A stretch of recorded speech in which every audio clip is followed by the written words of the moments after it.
Welcome to the Deep Dive. Today we're doing a rapid synthesis of the AI Daily Deep Dive. And what's interesting is this entire brief was researched and generated by AI, giving us the top 5 stories from today, Tuesday, December 16th, 2025. Exactly. And our mission here is to map out the fundamental tension in AI right now. You've got this massive speed of technological advancement on one side, Right. and on the other, the slow, pretty complex reality of actually generating value and, managing all the risk. So we're covering the creative arms race, new hardware, some pretty scary security threats, and the real story on corporate adoption. Okay, let's unpack this. Let's start with that creative clash. OpenAI just dropped its GPT-Image Model 1.5. This is aimed squarely at Google's Nano Banana Pro. Directly at it. Hmm. And the improvements are pretty substantial. For one, it's 4 times faster than the last one. 4 times. Wow. And it finally seems to be making real progress generating legible text inside of images. Which has been a huge, huge failure point for so long. Totally. You know what's fascinating here, though? OpenAI is also launching a dedicated creative studio inside ChatGPT. So they're segmenting the product. Exactly. But you can also see the volatility. Look at Disney. They're partnering with OpenAI and Sora. But at the same time, they're hitting Google with a cease and desist. It's this tightrope act. A total tightrope act. And speaking of creators, that brings us to Larian Studios.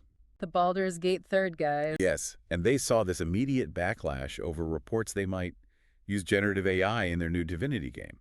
Yeah, the CEO, Swen Vincke, had to step in immediately to clarify things. And what did he say?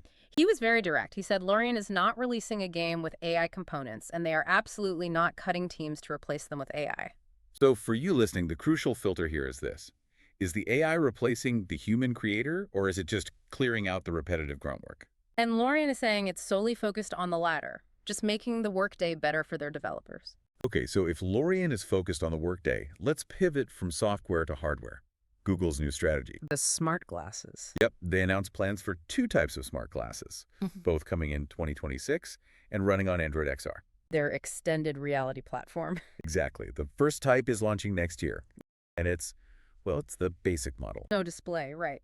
Just a mic and camera. Right, just Gemini interaction through a speaker, mic, and camera, very similar to the Meta Ray-Ban glasses. But the second type, that's the interesting one, the display AI glasses. With an in-lens screen for private info, things like navigation or real-time translation captions. We don't have a release date for that one, but the partner list is really telling. You've got Samsung on hardware. And then Gentle Monster and Warby Parker. Which is the key, I think, making sure people will actually wear them this time. But the biggest shocker today, I think, comes from security. Oh, yeah. Researchers are basically warning that current AI models are the absolute worst they will ever be. And they're already a huge concern. A huge concern. Just look at that Stanford study on the AI agent Artemis. This is where it gets really wild.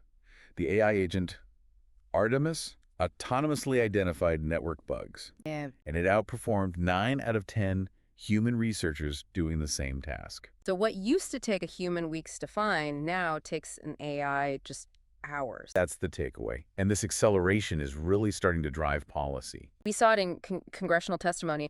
Leaders from Anthropic and OpenAI basically said future frontier models will make it much, much easier to launch cyber attacks. So they're calling for restrictions. Urgent calls for lawmakers to restrict access to the advanced AI chips you need to train these models. It's a huge deal. Okay, so finally, let's address the elephant in the room. The gap between the AI revolution we hear about and what's actually happening in corporations. The corporate reality check. Forrester Research just dropped numbers showing that only 15% of executives reported improved profit margins from AI in the last year. Just 15%. This is what people are calling the jagged frontier of adoption. It's just not a smooth curve. We saw that with Solar Tracker's AI sommelier. We did. It failed because it was too polite. It's a known failure state called sycophancy, where the AI is so agreeable it can't give you honest, critical feedback.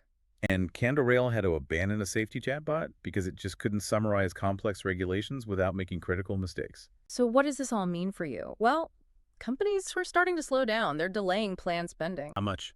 A quarter of planned 2026 spending is predicted to be delayed as they shift focus to smaller, high-impact projects instead of these massive overhauls. That perfectly captures the day's theme then. This huge tension between these rapid, high-stakes advancements in creation and an attack, and the slow, messy reality of getting reliable business value. Which leaves us with a pretty big question. Given how fast AI is accelerating in offensive cyber tasks, will the eventual killer app of generative AI be for defense or for offense? Something to keep chewing on.